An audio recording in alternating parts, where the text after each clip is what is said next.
Today in CS2 we're getting a new update, and I'll tell you what has changed because the developers are once again improving the game. Leave a like and subscribe right now, and let's get started. Want free cases? Then check out Clash, where you can join and win in case battles. By using my link and promo code you'll get a 5% bonus and free cases right away. They've got tons of game modes, including the new tiles and my personal favorite, Crush, where you can test your luck. You can deposit using whatever works best for you, even CS2 skins, and you can cash out with skins or even crypto. They also have free raindrops, so you can grab as many rewards as possible. Grab your free cases with the link below.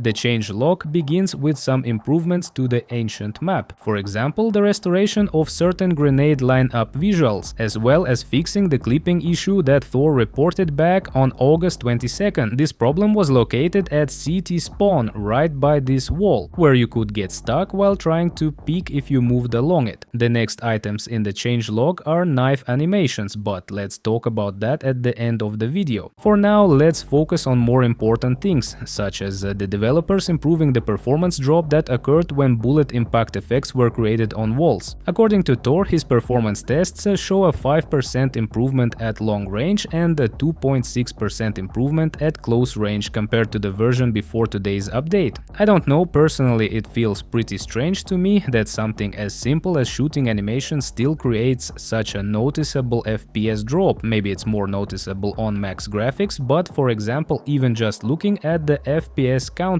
in the top right corner in an absolutely empty lobby, you can see how FPS drops from 200 down to 160 when you start spraying with the AK, and can these particles really be responsible for such massive FPS problems? Still, we can't deny that the situation has genuinely improved. Honestly, I can't even remember another time when we saw such a performance boost, and considering that over the last couple of updates FPS has already increased, this result is excellent overall. A long-standing problem in CS2 had to do with how view models were displayed for spectators. For example, around 3 months ago there was a Reddit post showing the difference between your own view model and the one seen by the person spectating you. It was displayed incorrectly because it didn't take into account one of the console parameters you set when customizing your view model. This has now been fixed. Another issue that was fixed is weapon inspection when someone was spectating you. If you started looping inspect animations, they were displayed incorrectly or sometimes not displayed at all for the spectator. That's also fixed now. There was also a pretty interesting matchmaking bug involving the night version of Ancient. Yes, if you remember, it's in the game because it was added in a major update. For some reason, this night version of Ancient wasn't being included in matchmaking when you searched for a game. Now it should be included properly and appear as it's supposed to.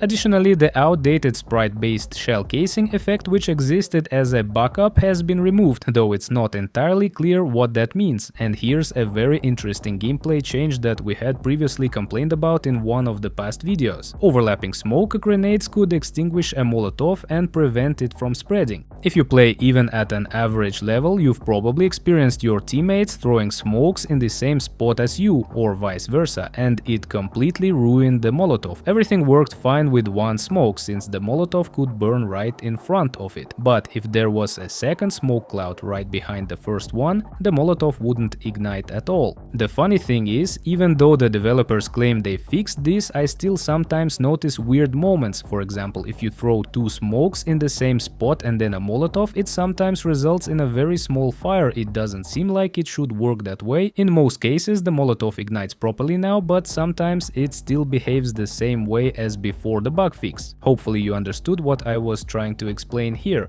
And finally, let's talk about the knife animation fixes. They still haven't been fully polished. You might remember how bad knife animations looked after the big update. This is old footage, those problems are now gone. For example, the butterfly knife used to clip through the fingers, but that's fixed now. The fixes also affect the stiletto, the classic knife, the talon knife, the flip knife and the bayonet. To be honest, aside from the obviously broken animations, it's pretty hard to notice any difference. For example, with the talon knife that I use, I didn't really feel any changes before and after the update. The most noticeable fix is with the butterfly knife. And that's all for today's update. Thanks for watching the video until the end. This was Ravel. Don't forget to leave a like and see you in the next damn video.